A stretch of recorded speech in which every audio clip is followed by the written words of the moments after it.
Jai Shri Gurudev. Good afternoon, my dear students.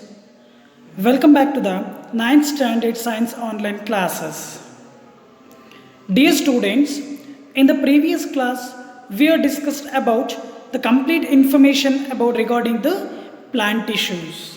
So, in the plant tissues, we have discussed about the meristematic tissue and permanent tissue. So, in the permanent tissue, we have discussed about the parenchyma, sclerenchyma, collenchyma concepts, and as well as xylem and phloem and their arrangements of xylem and phloem and components of the xylem and phloem and their functions of xylem and phloem.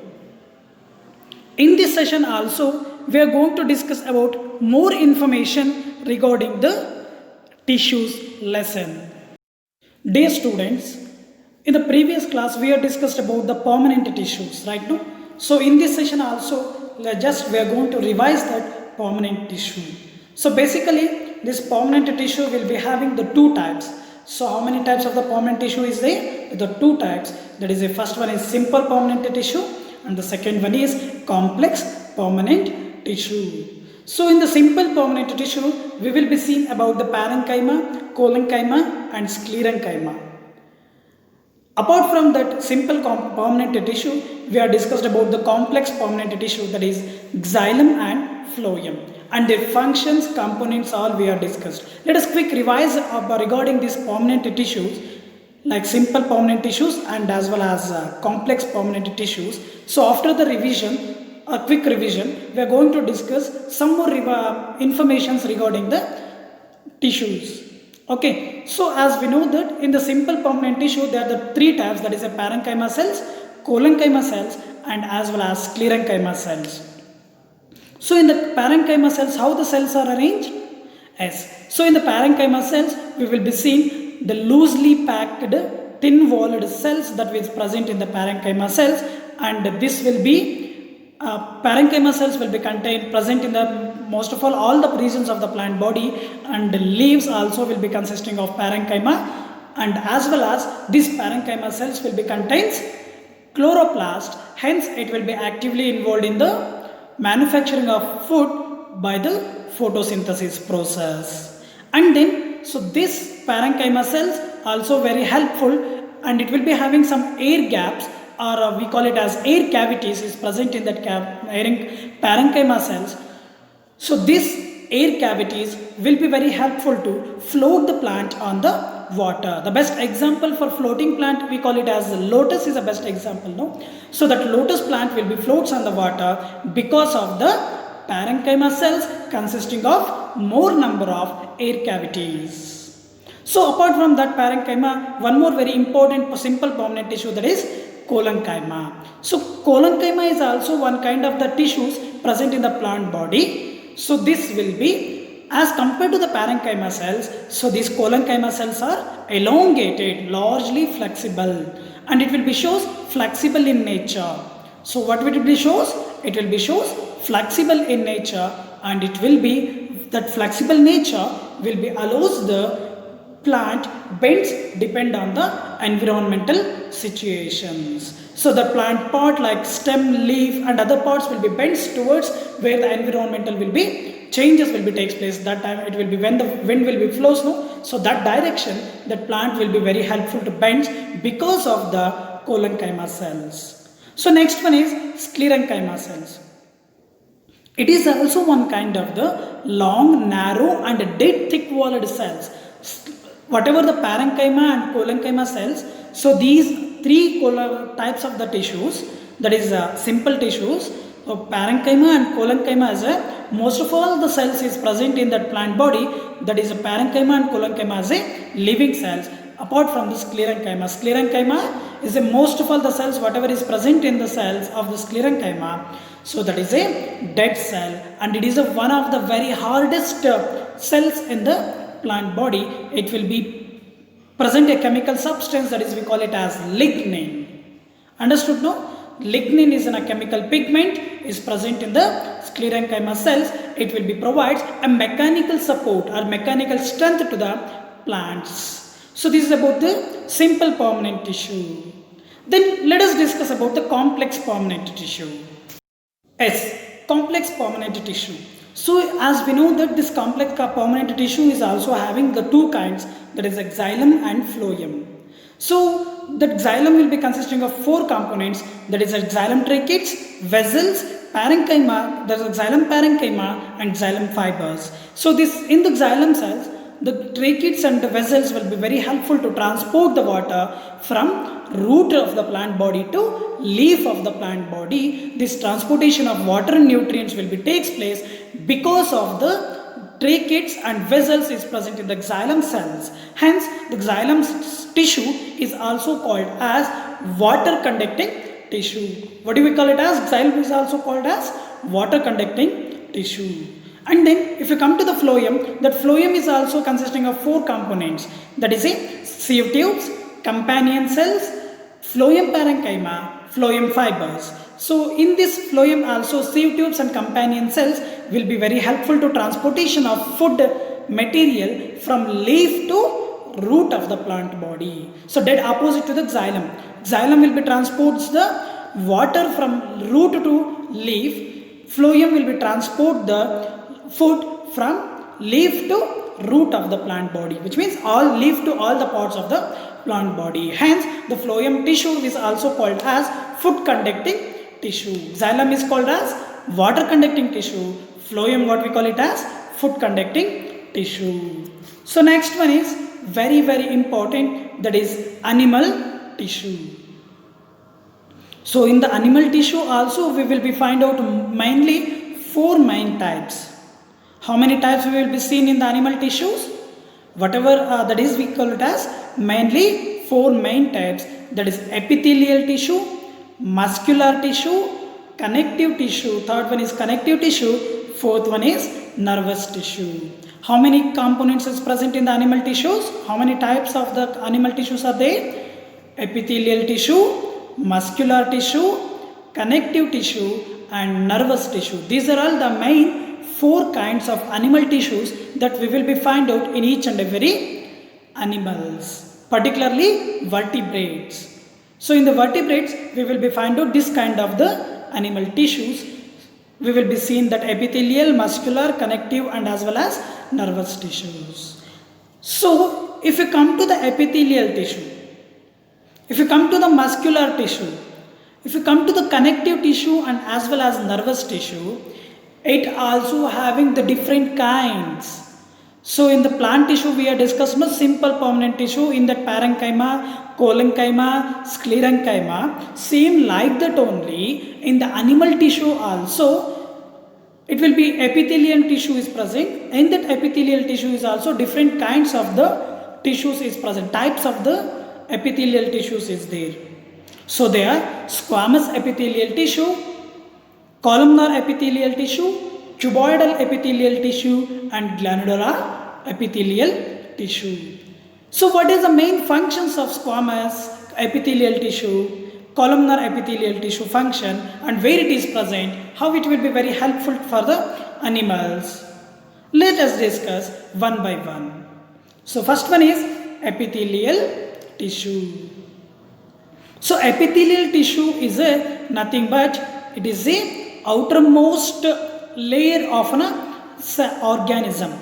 So as we know that our body is covered by skin, right now. So what is the main function of the skin? Yes, the skin will be very helpful to provide a proper shape to our body, right now. Apart from the shape, providing the shape, this epithelial tissue will be very helpful for the purpose of protection from various different kinds like environmental changes, entering of microorganisms. These all will be protected because of the epithelial tissue. So this epithelial tissue will be forms an outer covering like skin. So as we know that the epithelial tissue will be followed is nothing but a skin. So this epithelial tissue will be outer covering of each and every organism and inner lining of after the covering it will be consisting of some blood vessels. So after the skin it will be having some blood vessels. lungs, esophagus and other body part organs is present internally or below the epithelial tissue. We will be find out internal body organs. And then so it will be this epithelial tissue will be play a major role in the protection of our body, and as well as this epithelial tissue will be play a major role in proper flowing of materials between the body and as well as different parts of the body. Whatever the epithelial tissue is present in our body, this epithelial tissue will be very helpful for the protection of our body, provide the proper shape and as well as transportation of materials from one cell to other cell and one body organ or one body part to other body parts because of the epithelial tissue. So how these cells are arranged as we are discussed now. So in the parenchyma, collenchyma, sclerenchyma, how the cells are arranged. So in the parenchyma we will be seen loosely arranged, in the collenchyma and sclerenchyma elongated and flexible nature. So same like that. So in the epithelial tissue also, the tissue is nothing but a group of cells, right? No. So in the epithelial tissue also cells is present. So these cells are, all the cells are living cells only. How the cells are arranged in the epithelial tissue? Dear students, in the epithelial tissue, we will be find out the cells, whatever is present in the epithelial cells, that is very closely arranged. How the cells are arranged? Very closely arranged and tightly packed, and it will be having fibrous membrane, or it will be having covered by the membrane, basement membrane. So which means that basement membrane will be very helpful to protect that epithelial cells from the mechanical injury. So as we know that if you come to any one cell, we will be find out the plasma membrane, right? No. So that plasma membrane will be give a proper shape to the cell, and apart from that, it will be protects from that cell from the mechanical injuries, right? No. Same like that in the epithelial cells also, it will be having some basement membrane or fibrous basement membrane. So that fibrous basement membrane will be very helpful for the protection of the epithelial tissues from the mechanical injuries.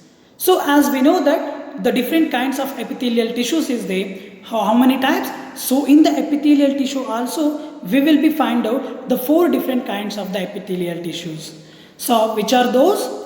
Squamous epithelial tissue, columnar epithelial tissue, cuboidal epithelial tissue, and the last one is glandular epithelial tissue. So I hope you understand the epithelial types of epithelial tissue, right? No. So how the squamous epithelial tissues are arranged, and where this squamous epithelial tissues is present, and how the cells are arranged in the squamous epithelial tissue. Yes. So in the squamous epithelial tissue, it will be consisting of a layer of thin flat cells. It will be having flat cells. So it will be having what type of the cells? Flat cells. Okay, it is present in the lengthening of the blood vessels. Where this squamous epithelial tissues is present, it will be present in the blood vessels, lungs, mouth and esophagus. This will be very helpful for the process of flexibility and very helpful for the transportation of materials from one body part to other body part, and as well as this squamous epithelial tissues is very soft in nature. This will be bends, whatever it will be based on the situation. And then the columnar epithelial tissue. So that columnar epithelial tissue is also consisting of tall pillar-like cells. So pillar-like means this is straight cells. It is present in the walls of the intestine. Where the columnar epithelial tissues is present?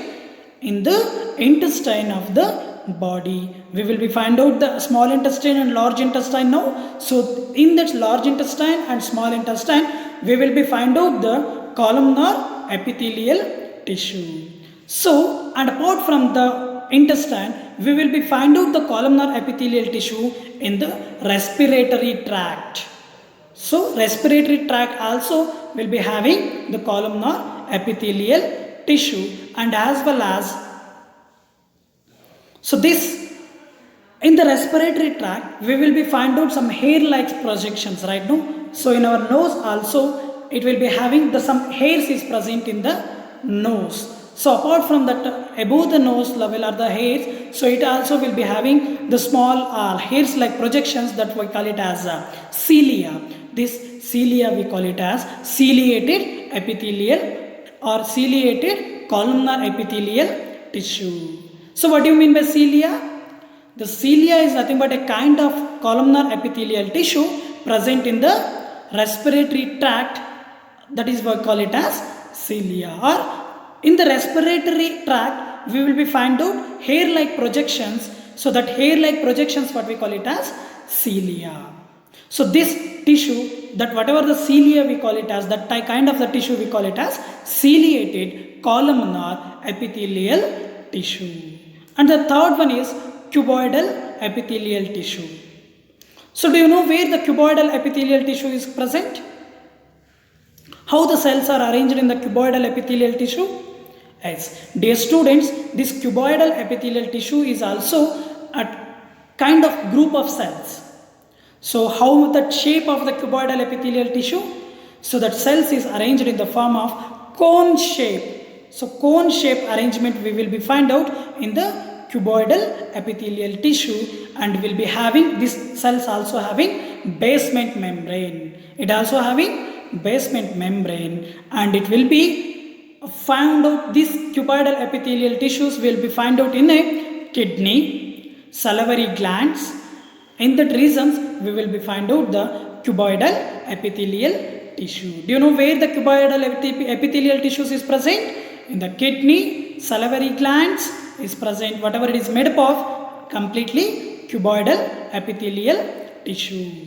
And the fourth one is glandular epithelial tissue. This is also one kind of tissue or epithelial tissue, folds in a inwards and forms as a multicellular glands which secretes the substances. This we call it as glandular epithelial tissue. So which means this glandular epithelial tissues will be a group, will be folds. It will be having some folds, and it will be produces some kind of juices, as it will be produces some kinds of substances for the various biological activities. So that's why this tissue we call it as glandular epithelial tissue.